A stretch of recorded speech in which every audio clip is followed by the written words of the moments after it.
buenos everyone. Time check is 5 a.m. So,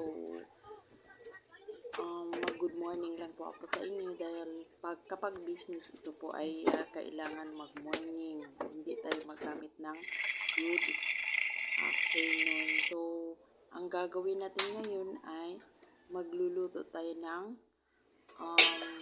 binataan na kalabasa with dilis.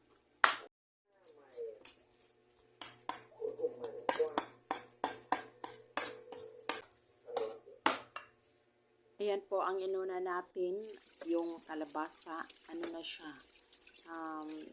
namas na natin yung kalabasa. Tapos maghugas tayo ng mga lamas-lamas sa kinabuhi. Ayan.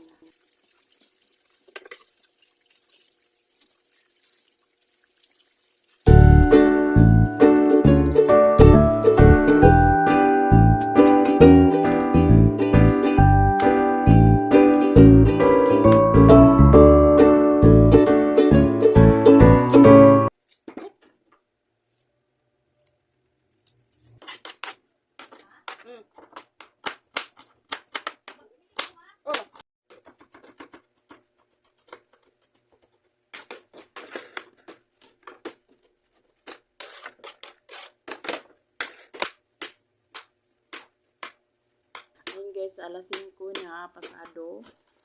Kailangan madali tayo magluto kasi kakain si Gabriel at ako din. Kailangan hindi ako kakain ng lampas ng alas 6 or alas 7, mga ganyan. Kailangan before 6 makakain na tayo. Pero sandali lang po itong lulutuin natin kasi nakamas na yung kalabasa. Ito yung favorite ko na ulam na ginataan.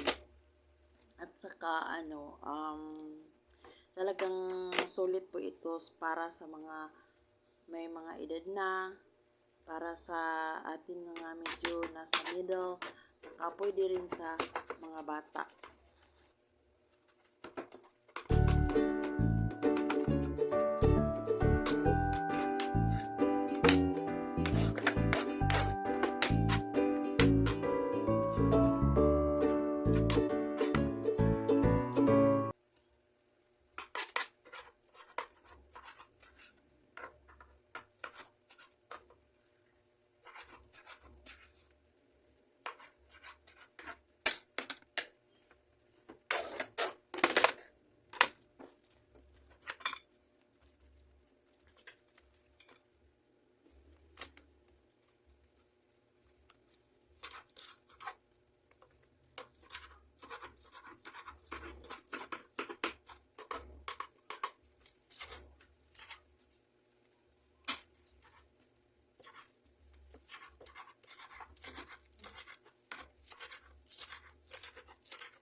So, tapos na tayo naghiwa, maggisa na tayo ng dilis.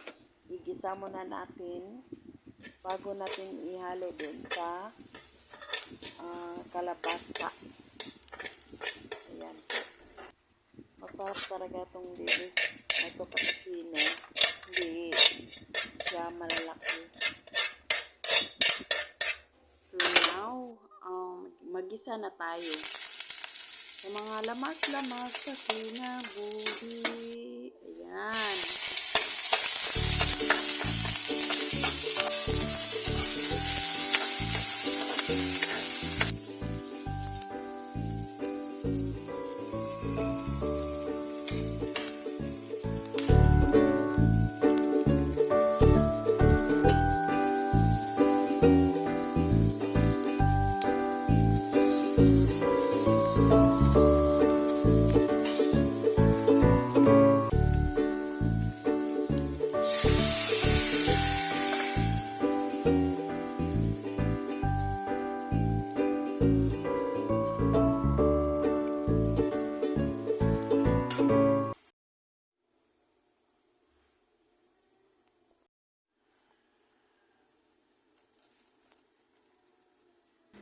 Ayan po, ilagay na natin yung dilis.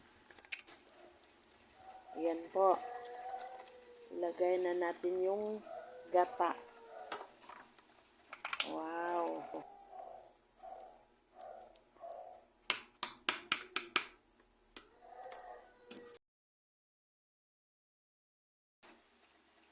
Ito po yung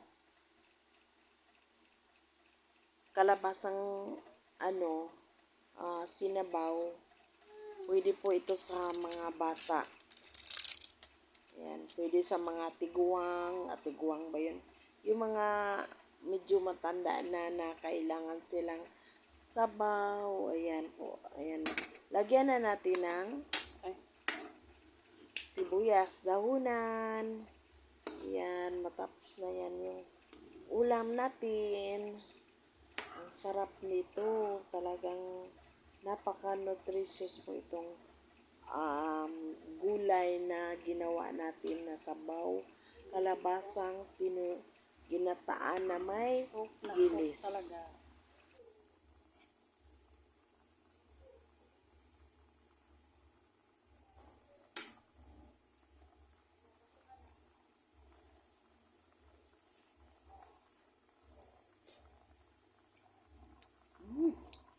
Kalami. Wow. Yan, luto na.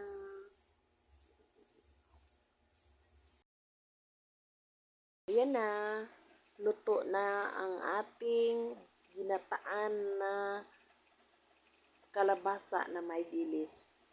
Ayan po. Kain na na. Wow.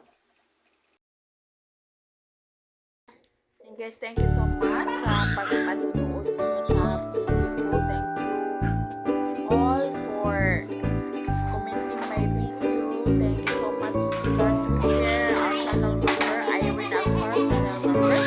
And kung hindi pa kayo nakapa-member, magpa-member na kayo. Ayan po. Meron kayong makukuha doon.